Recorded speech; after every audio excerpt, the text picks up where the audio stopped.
Listening to Jimbo Mathus and Andrew Bird's new album, These 13, is like taking a trip down south a century ago. It's new territory for Andrew Bird, a classically trained multi-instrumentalist from the Chicago suburbs, who's been a successful indie folk singer-songwriter and also recently acted on the 4th season of Fargo. But for Jimbo, as a Mississippi resident, some of the music can hit too close to home. Surrounded by the ghosts and old battlefields of the Civil War, some songs he finds almost too hard to sing. Jimbo and Andrew first met musically playing for the Squirrel Nut Zippers in the mid-90s, a key part of the swing revival of the time. In 2018, Andrew and Jimbo got back together, exchanging voice memos and new song ideas. Over the course of 2 years, they recorded their new album the old-fashioned way, singing into a single microphone. In this episode, Bruce Headlam talks to Jimbo and Andrew about the varying ways they came to master their instruments and how hanging out with Jimbo down south freed Andrew from the constraints of his formal training. They also talk about how they managed to sneak a line about cell phones onto an album that pulls its inspiration from 150 years ago. This is Broken Record, liner notes for the digital age. I'm Justin Richmond.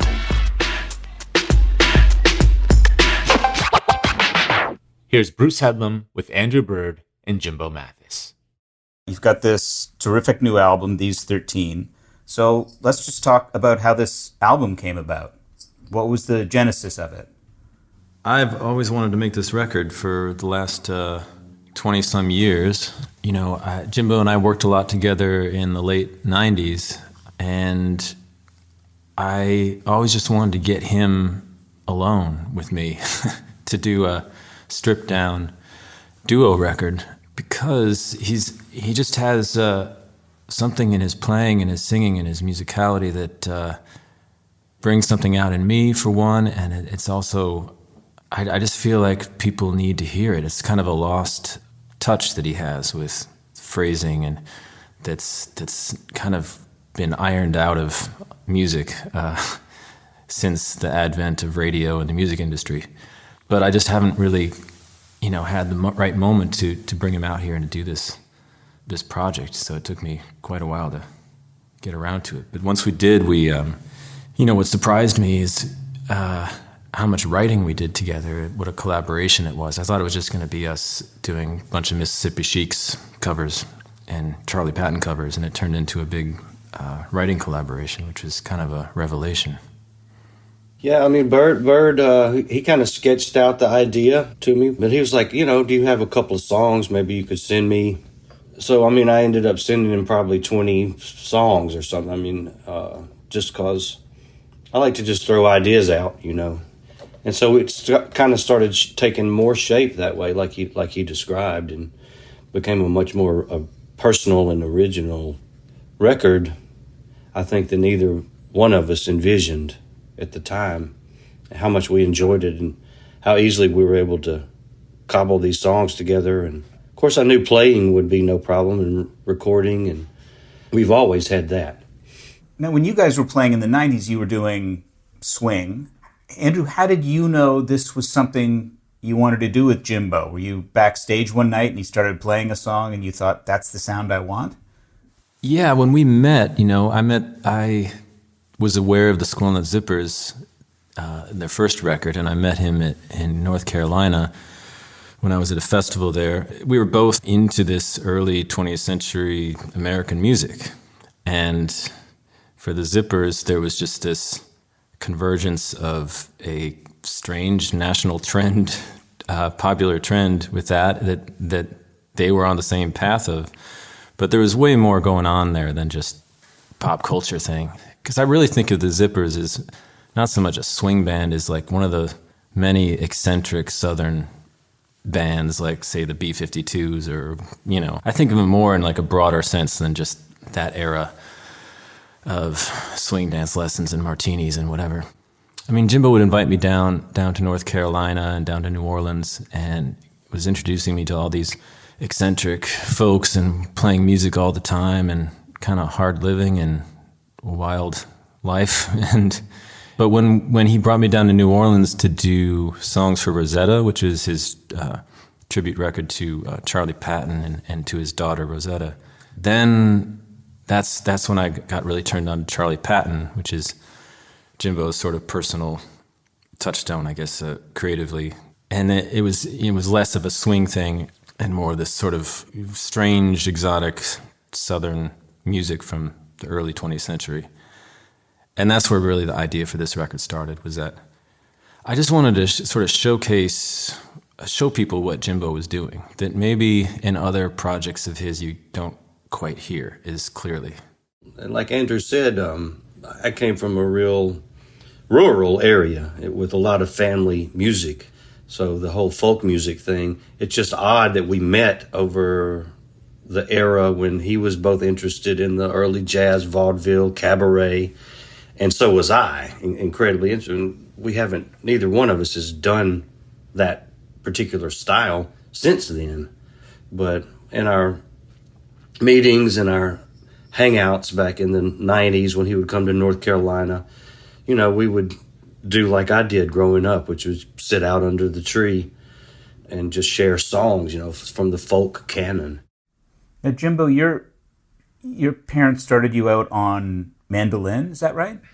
I started out on mandolin, and the way I grew up with music is very untrained.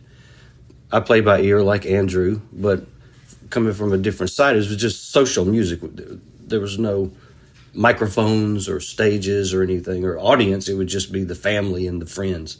That's the way I grew up. So there'd be a lot of drinking, Not me when I was 6, but one of my uncles got a little inebriated and left his mandolin over at the house, and I guess maybe for a few months he forgot where he had left it. And by the time he came back to pick it up, I had learned the rudiments and was figuring out I wanted to play with the older guys and gals. And so at that point, they had to buy me a mandolin.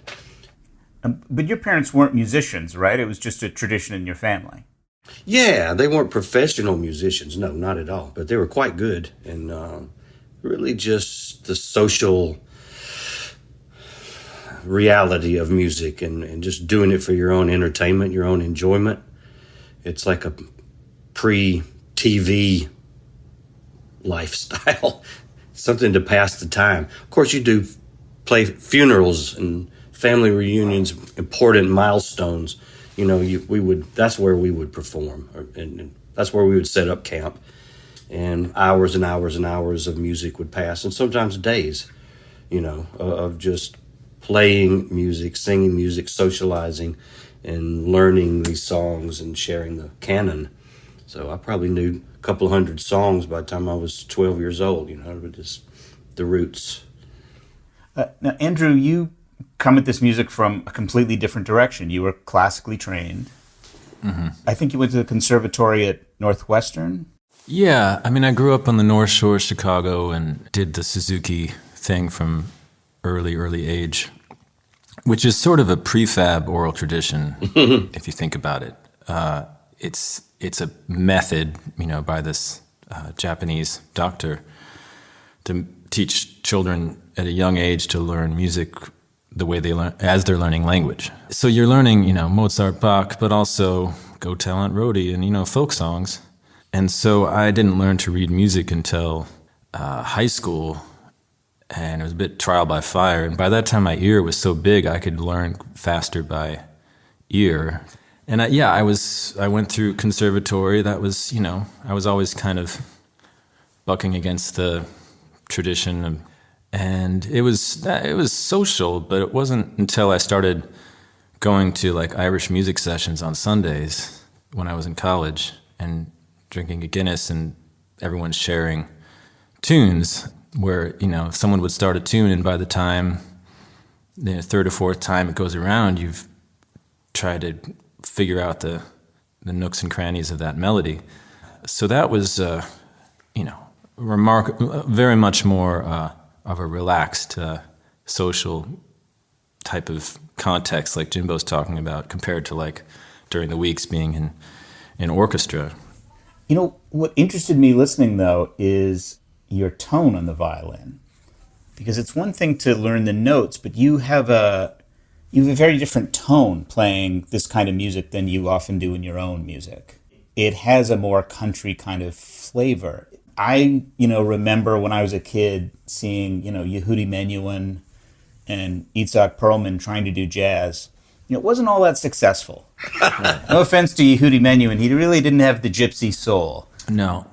What's it like to have the kind of classical chops you do and then say, okay, now I got to play this other kind of music? And maybe some of the things you relied on in classical music don't necessarily translate.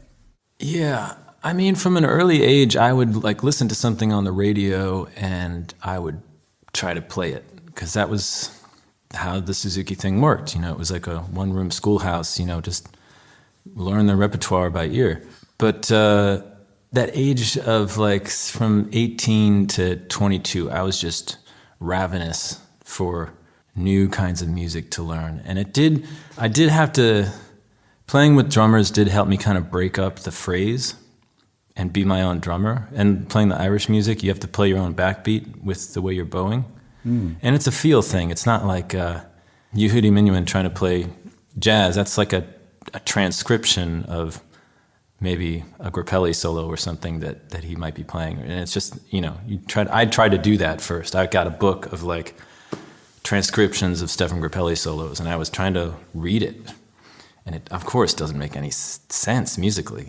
And it can't be really taught that way. It's just an intuitive feel thing. And it took a couple years to kind of unlearn some things or break down the way I bowed mostly, because it's mostly in the right hand. Now I think I play more like a tenor saxophone player than a violinist. There's a lot less articulation. I think where a lot of classical players reveal their stripes is in they're over-articulating everything. And it's just painful to listen to sometimes. When I was listening through the album this week, I was trying to imagine if I were to say to people, you'd love this album if you liked. And I think in the first few minutes, it was like, if you like the Stanley Brothers or Willie Nelson or Stuff Smith or Son House or Johnny Cash or Ricky Skaggs or Django Reinhardt or Clarence Ashley, the band. And it just went on and on and on from there. So it's not, I don't want to give people the idea that this is some antique style. It's basically kind of American music in a very broad sense. But did you have particular people in mind when you were doing this? Or did you have a particular sound in mind when you were recording this? There's definitely no conscious template that we set out to achieve, or some recreation of anyone else. And my influences are so myriad. A lot of the people you just mentioned, of course, play into that. But, the way I think about it is like the old Harry Smith, the Smithsonian collection, of folk music, how it goes from everything from Cajun to African American music to songs that are practical to build a railroad to, or those are more the bedrock templates that I use. Not necessarily copying an artist, no, never, but in the tradition, in the vein of a style of music, a region of music. It's not a reading of any antique forms, or that's just who we are as people. And that's true when you listen to even when we were working in the early jazz vein. It was still original songs and original ideas, and some of which wouldn't have made sense in that era. We weren't we weren't going around wearing vintage clothes thinking, God, I wish it was 1932, But what surprised me with the writing of this record is because we both usually work alone on our songs, and we kind of tapped into a little bit of what clarity and efficiency of songwriting teams, where Jimbo would throw out something like dig up the hatchet, where he's taking some somewhat familiar expression.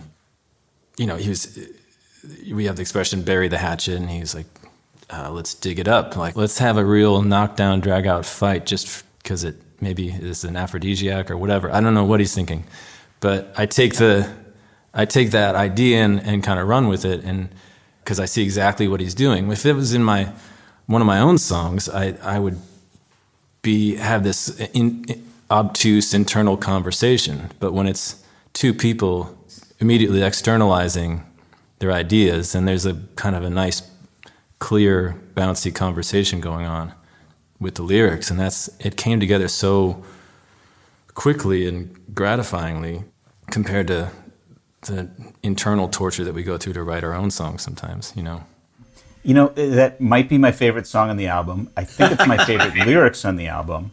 I was going to ask you, did you get that from anywhere, Dig Up the Hatchet? Because now that I look at it, it's one of those, that seems so obvious. I write from titles, you know. I get the title first. And so if I have a good title that I think is somehow intriguing, it almost spells out what the song can be about. So I don't have to sit around and dig up some idea or emotion or something to create a song, because I start from the title. My mind kind of likes to flip things over like that, and especially colloquialisms, regional dialect, things people say but don't think about it. You know, so it's like, yeah, why didn't somebody think of that?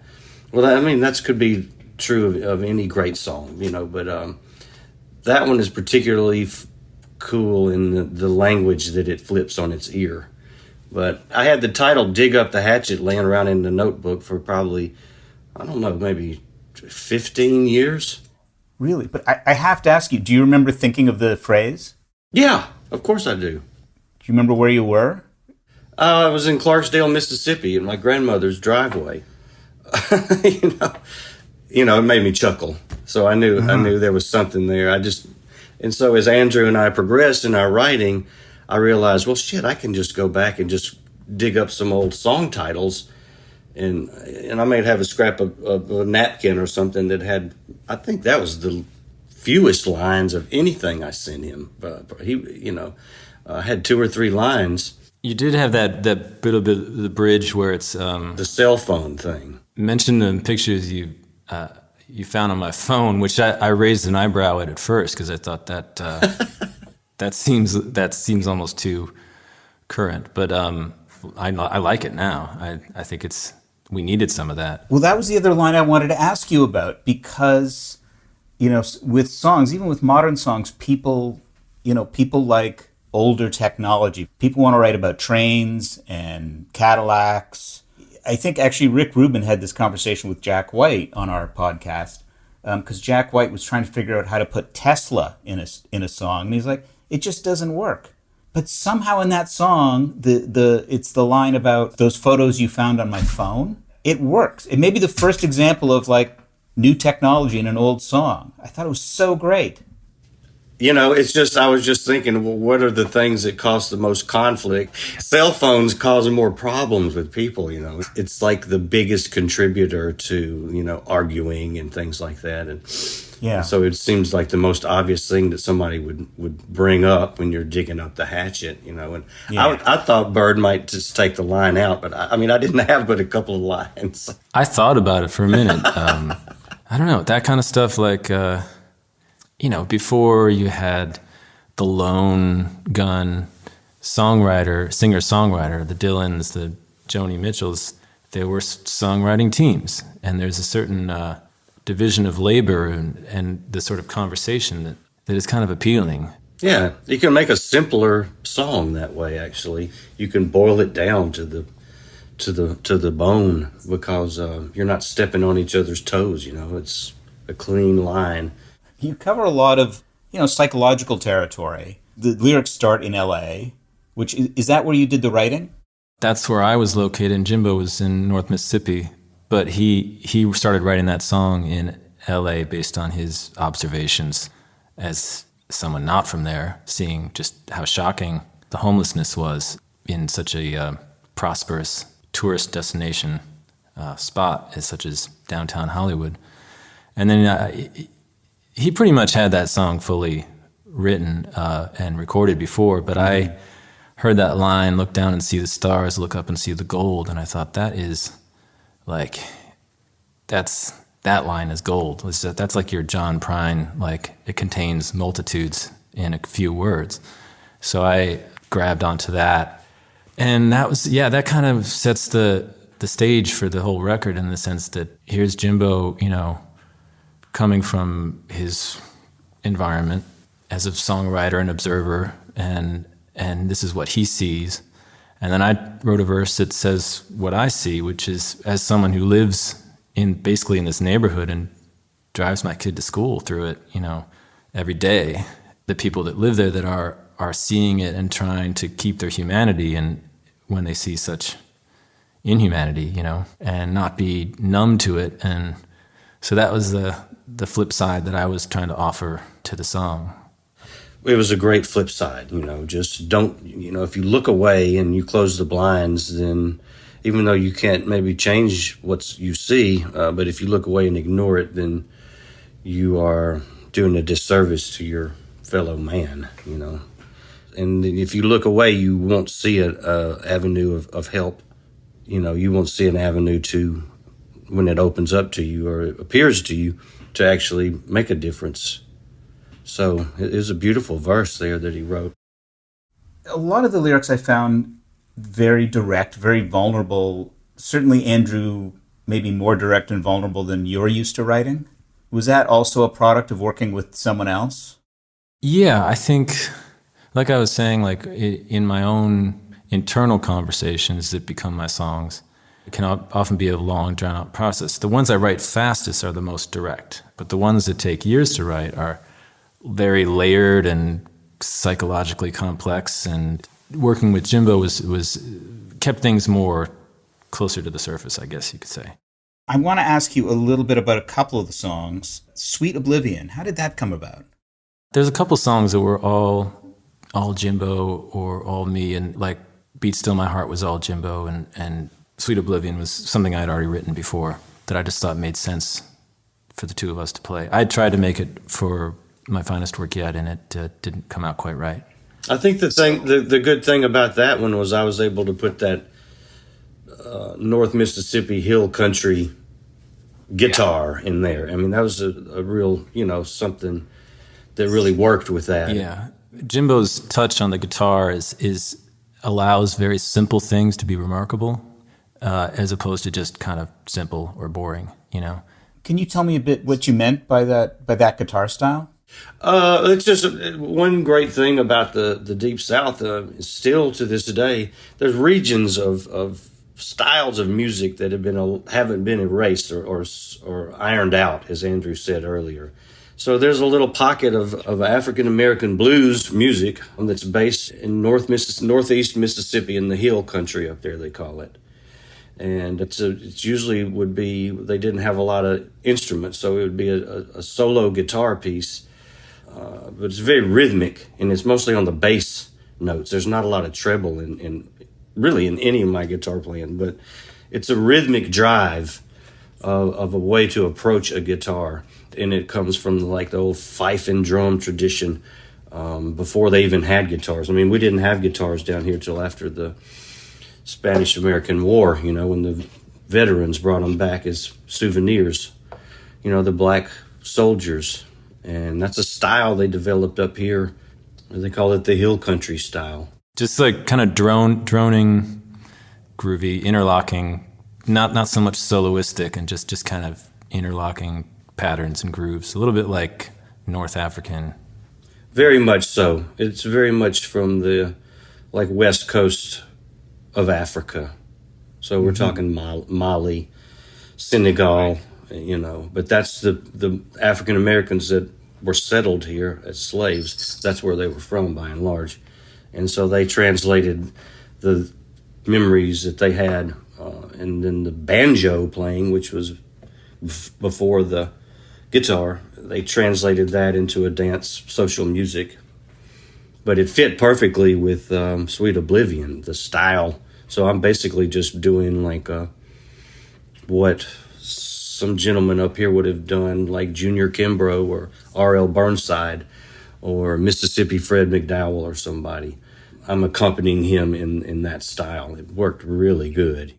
It started with a loop I made on the violin, like pizzicato loop a couple of years ago, that was just kind of an odd phrase, and I tried to make it work with the band, and it just didn't. One of those things that didn't click. It got too normalized every time I tried to bring other people into it until I brought it to you, of course. No chance of it getting normalized with you, Jim. It's not going to be normal now. Yeah. So how did you record this album? Did you record it in a special way because you wanted so much space around the instruments and around the voices? We had two, RCA ribbon microphones. The 44, we've always used those. And also because the violin can be a bit strident, So the old ribbon mics kind of take the edge off a little bit. And the tape is pretty key. We're no strangers to doing things that way.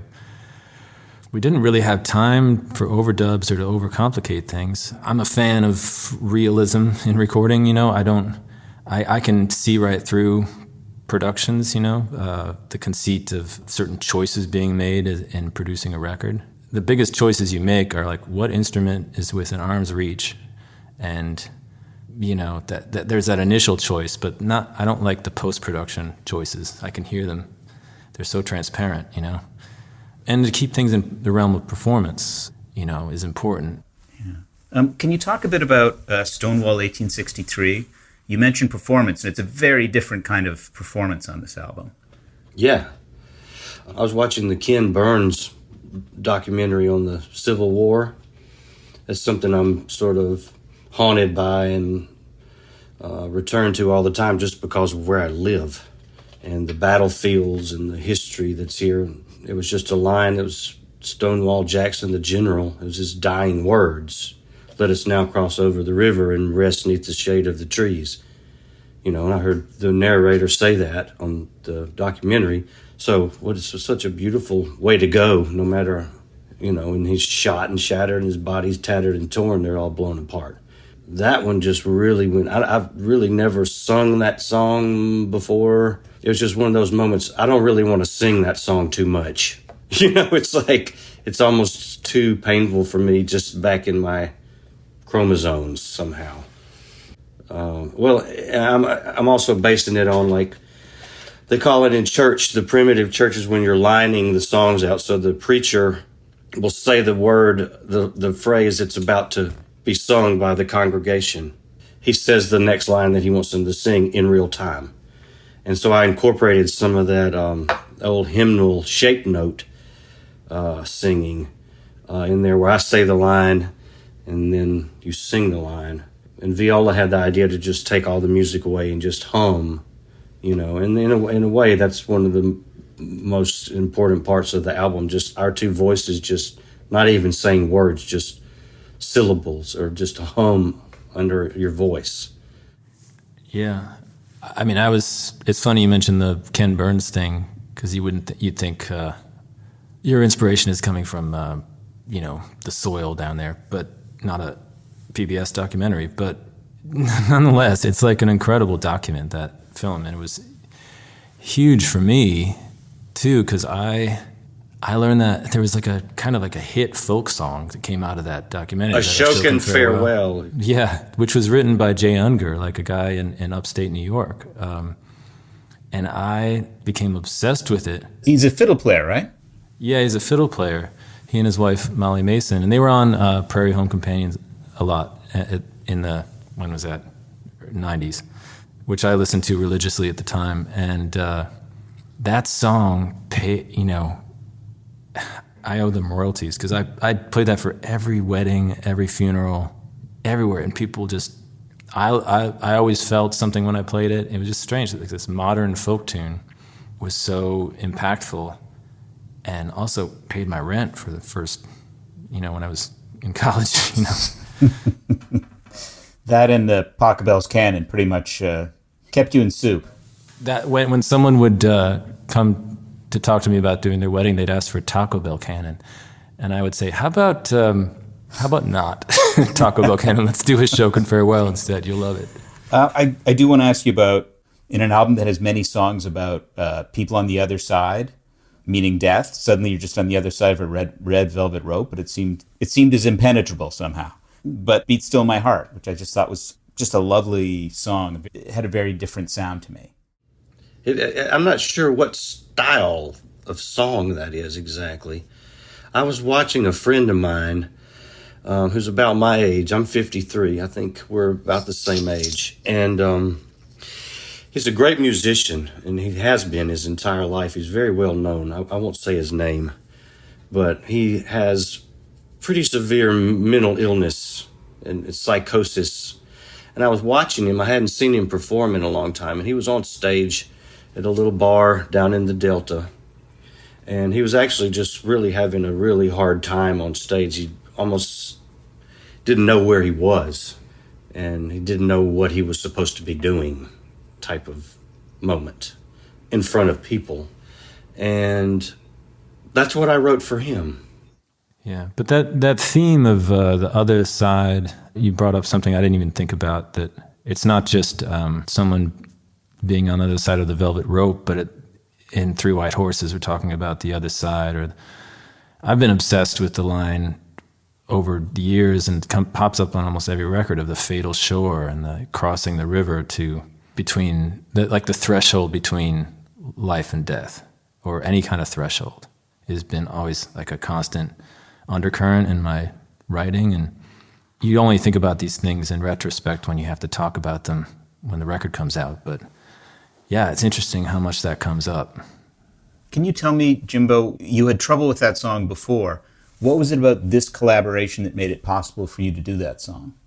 I think just Andrew's voice, just he's got we have such different voices, they blend together very well when we're singing harmonies. Just the tone of his voice, versus mine. Maybe he just had a fresh approach to it. I mean, the singing Jimbo's songs like Burn the Honky Tonk in particular, it's one of my favorites to hear on the album, because it brings something out in my voice that I don't often write songs myself that tap that tone in my voice, and that sort of Marty Robbins big crooner thing. And I guess Beat still has that too, just kind of like a big romantic approach. Most of my songs are like every syllable is accounted for and the melody is already worked out, so I'm just kind of, it's a different process, and kind of the same feeling you get when you do a cover of a song you like. You find you can sing a different way, But I didn't quite know I had that in me, as that what came out on Burn the Honky Tonk. But it's so satisfying. Every time I do that song, I just like feel the resonance in my chest, and in a way that doesn't happen on my own songs. Well, I guess that's what a great collaboration is supposed to do. So thank you so much for talking about this. I think it's a terrific album. I hope everybody hears it. When COVID is over, is it something you're going to tour with, or do you have plans for it? Yeah, but plans? No, it's hard to have any plans. The only thing I'm hoping is that they might try to pull off Newport Folk Fest this summer, because it's a fairly contained kind of festival. It seems like if anyone could maybe pull it off, it would be them. Okay. Thank you so much. It's been wonderful. We appreciate y'all. Thank you. Take care. See you, Andrew. Yeah, see you, Jimbo. Bye, buddy. Thanks to Andrew Bird and Jimbo for hanging out with Bruce and talking about the inspiration behind their new album, These 13. To hear a playlist of our favorite songs from Jimbo and Andrew's careers, head to brokenrecordpodcast.com.